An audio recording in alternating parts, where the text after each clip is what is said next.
Salut, c'est Akanos et on se retrouve pour une nouvelle vidéo de la JCE TV. Et aujourd'hui on est sur un peu une vidéo hors format en fait, étant donné qu'on fait suite à une news donc, qui est parue il y a quelques jours déjà sur le site de FFG, qui donc indique une nouvelle FAQ. Donc les FAQ ça inclut des informations donc, sur des corrections de règles de jeu, sur des rééquilibrages, donc la liste de tabous sur laquelle on va se focaliser pendant la plupart de cette vidéo, mais on aura aussi des informations sur le nouveau système de rotation qu'ils ont annoncé lors d'un stream qu'ils ont fait un peu avant la sortie de la Cité Engloutie. Donc on va tout de suite partir dessus, hein. Je vais pas partir sur toutes les clarifications de règles, parce que comme vous pouvez le voir, on a quand même des gros pâtés de clarification, donc tous les nouveaux changements de cette version du document sont indiqués en rouge, mais même pour ça, on a beaucoup de changements. Donc on a des changements principalement sur les nouveaux investigateurs et les nouvelles cartes. Donc on va pas s'attarder un peu trop là-dessus, mais il faut juste savoir que c'est des clarifications de règles, mais aussi des corrections, des errata au niveau de tout ce qui est setup sur la campagne de la Cité Engloutie, ou sur certaines erreurs qui auraient potentiellement été trouvées sur le texte de certaines cartes joueurs. Donc pour l'instant, on va se focaliser donc sur la liste de tabous. Et je vais pas faire toute la liste à l'heure actuelle, je vais juste faire les derniers changements qui ont été effectués. Même si à l'occasion d'une vidéo future, on pourra faire une vidéo avec tous les tabous, histoire que les gens soient un peu plus informés quant à la liste de ces changements. Malheureusement, le document est principalement disponible en anglais. Les seules versions françaises sont des traductions fan-made. Donc on va quand même essayer de passer sur toutes les cartes une par une. Donc, comme vous pouvez le voir sur l'écran, il y a déjà une carte qui est visible, donc c'est Pluie de coups. Pluie de coups, donc, qui vient du cycle de Hemlock Vale, a été modifié donc avec cette nouvelle liste de tabous. Et on peut voir qu'elle a pris moins de points d'expérience. Donc je vais quand même relire les cartes pour qu'on puisse ressasser qu'est-ce qu'elles font.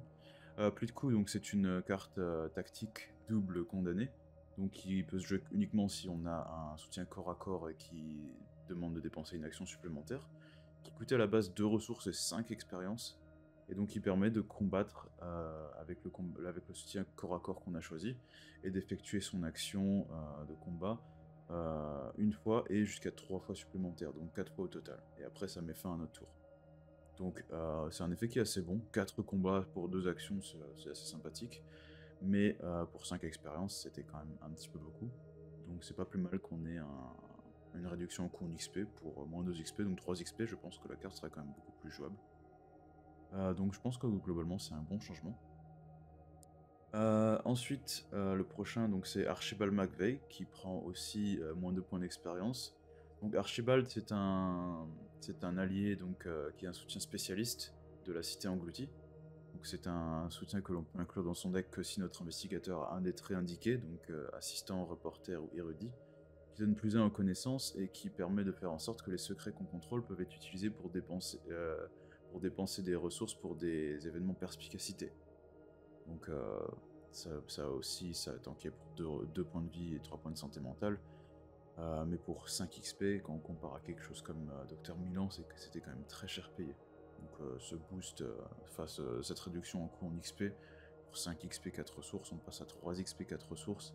Ça reste le bienvenu, même si c'est quand même une carte qui est quand même assez niche malgré tout. Donc, je sais pas si la carte verra beaucoup plus de jeux avec ce changement, mais c'est quand même un changement dans la bonne direction pour un soutien qui était quand même un petit peu trop faible par rapport à son coût en XP. Même si un boost passif c'est toujours bon, mais le problème c'est qu'il y a des alliés niveau 0 en chercheur qui font ça.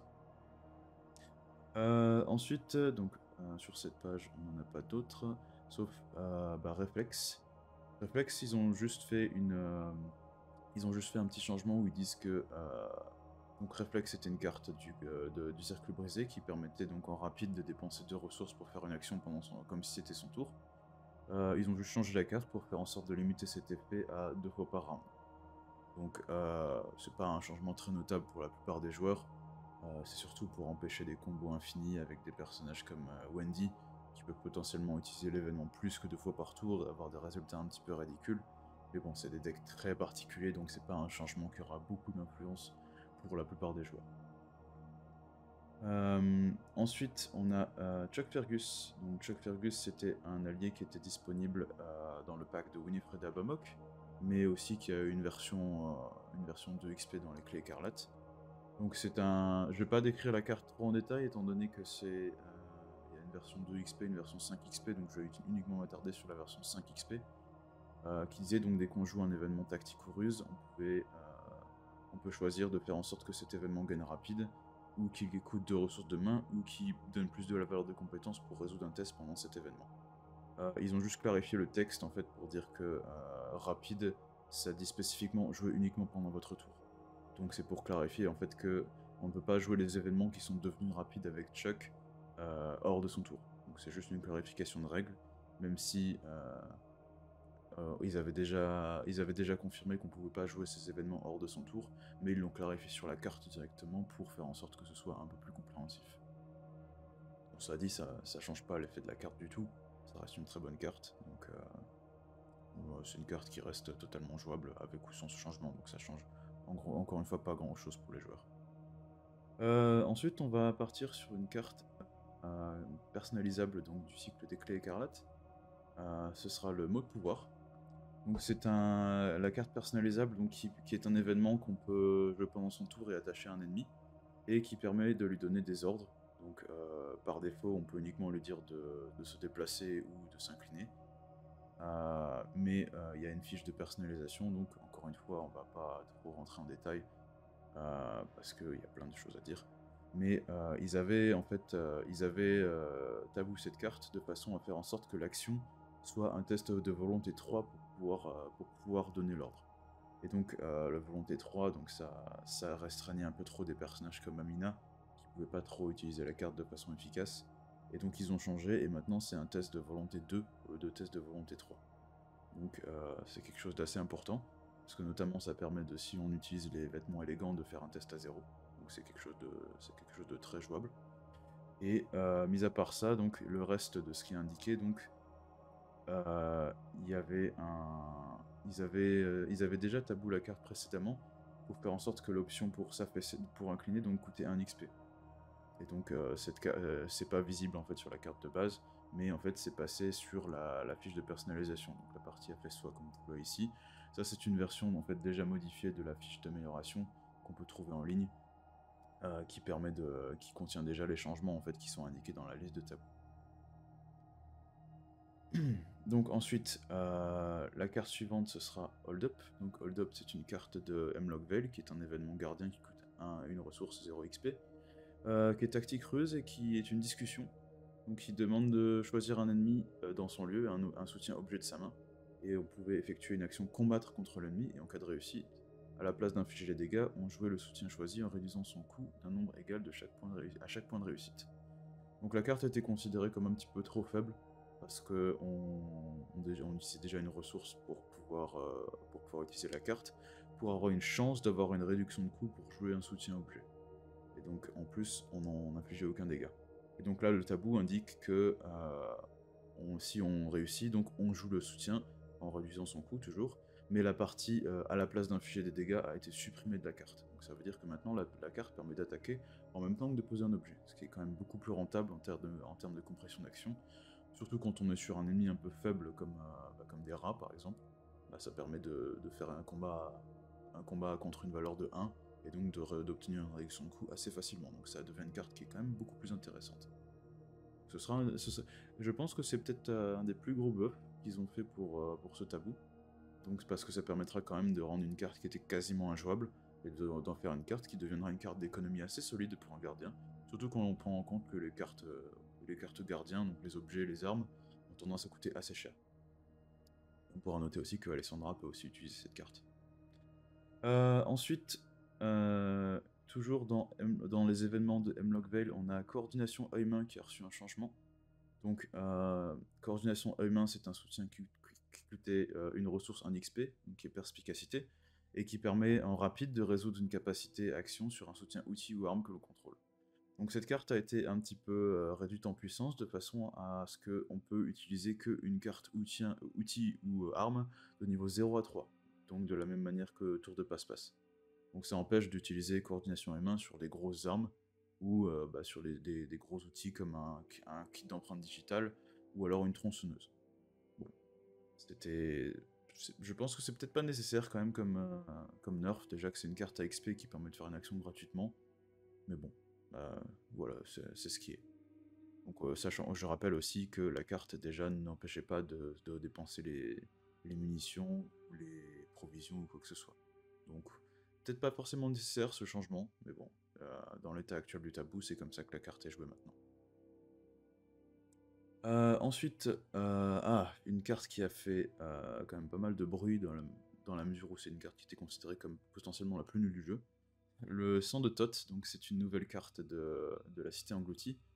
Objet relique donc qui coûte 2 ressources et qui prend l'emplacement d'accessoires, et qui disait que quand une fatalité est placée sur une carte que l'on contrôle, on inclinait le sang de Thoth pour placer une ressource dessus en tant qu'offrande, et s'il y a au moins 3 offrandes dessus, il fallait retirer toutes les offrandes et incliner de nouveau pour choisir un investigateur dans son lieu qui fait une action comme si c'était son tour.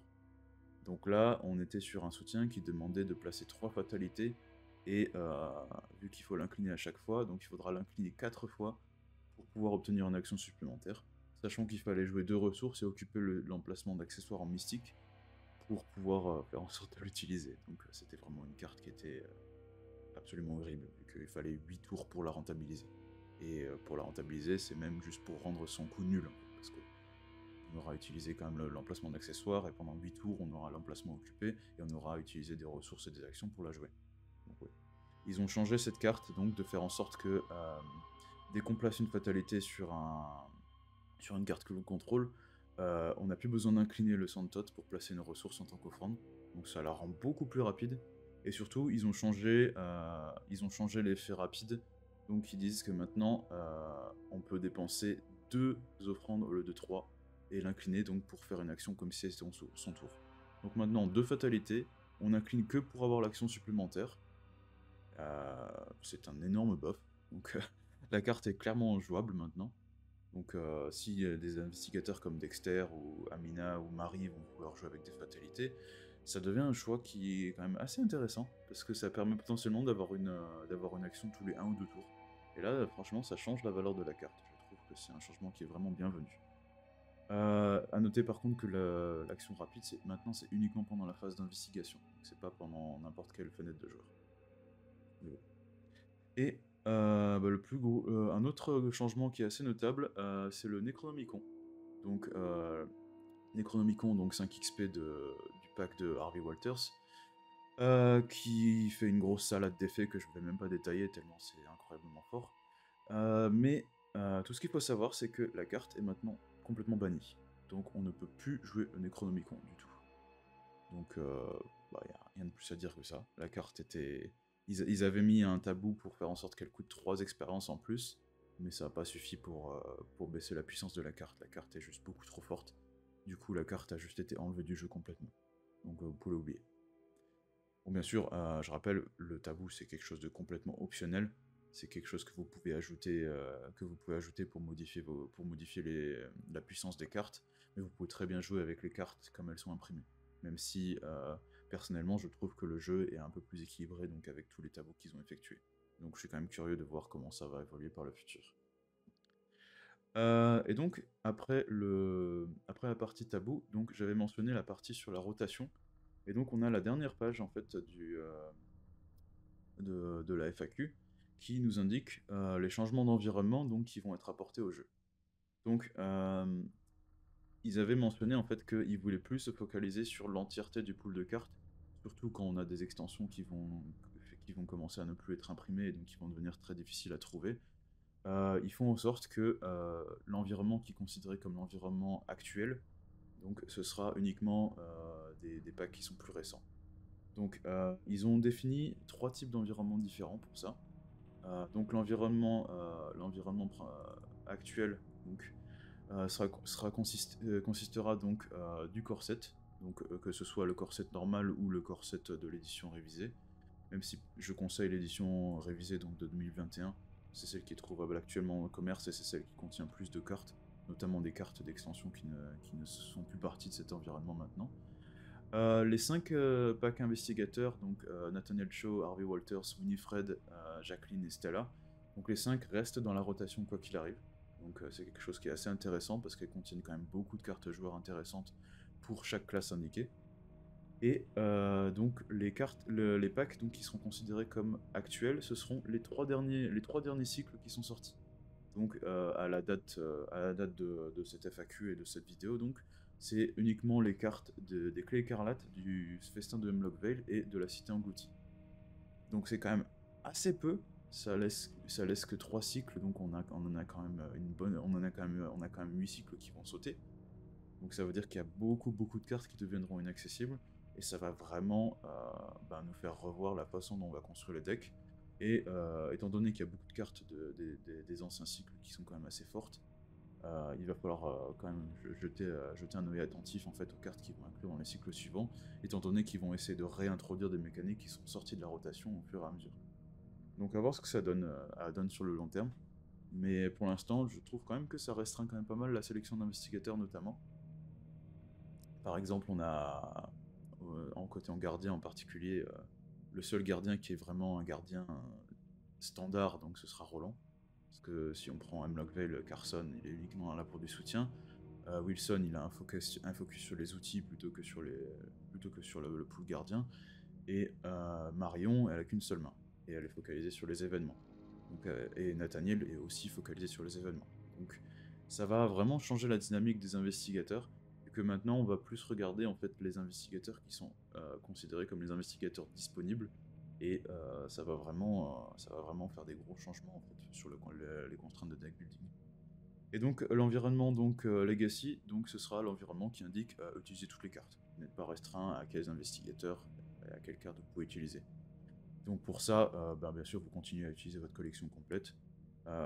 Ils vont pas forcer donc une manière de jouer en particulier, même si c'est leur propre. Les développeurs vont principalement, comme je dis, se focaliser sur les cartes actuelles pour l'équilibrage. Donc il ne faut pas s'attendre à ce qu'ils prennent en compte en fait des anciennes cartes pour la sortie de nouvelles cartes. Parce que s'il y a des anciennes cartes qui interagissent avec des nouvelles de façon absurde, ce sera quelque chose qui sera considéré comme pas anormal, étant donné que c'est un peu, on va dire, entre guillemets, ignoré. Et donc il propose une autre alternative, un environnement limité. C'est plus une construction de deck building alternative, donc qui indique que au lieu d'utiliser uniquement les 3 derniers cycles, vous construisez votre deck avec le core set, les decks de départ, les starters, donc, et 3 extensions de son choix. Donc vous pouvez très bien dire je vais prendre la civilisation oubliée, je vais prendre le cercle brisé, et je vais prendre les confins de la Terre. Donc dans aucun ordre en particulier.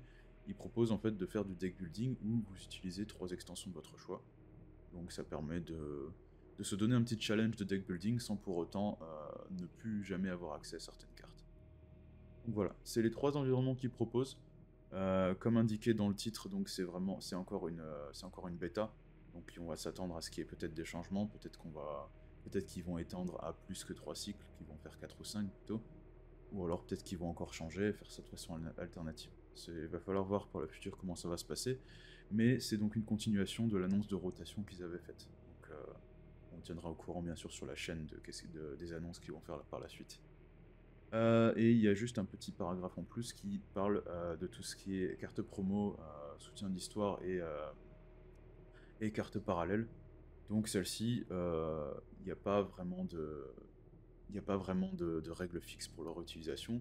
Donc le fait de les utiliser ou pas, c'est à l'insu du groupe. Donc le groupe de joueurs avec lequel vous allez jouer va décider si vous allez utiliser vos cartes ou pas. Donc ça reste des choses qui restent complètement accessibles.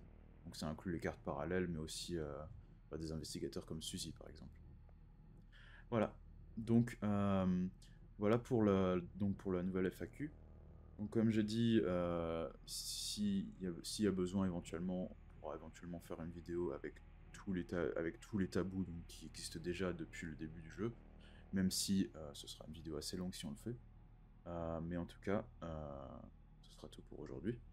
Normalement, on va quand même au niveau des news, on va quand même s'attendre éventuellement à ce qu'il y ait une annonce d'un nouveau cycle qui se fera dans les mois à venir, étant donné que généralement ça arrive entre juillet et septembre.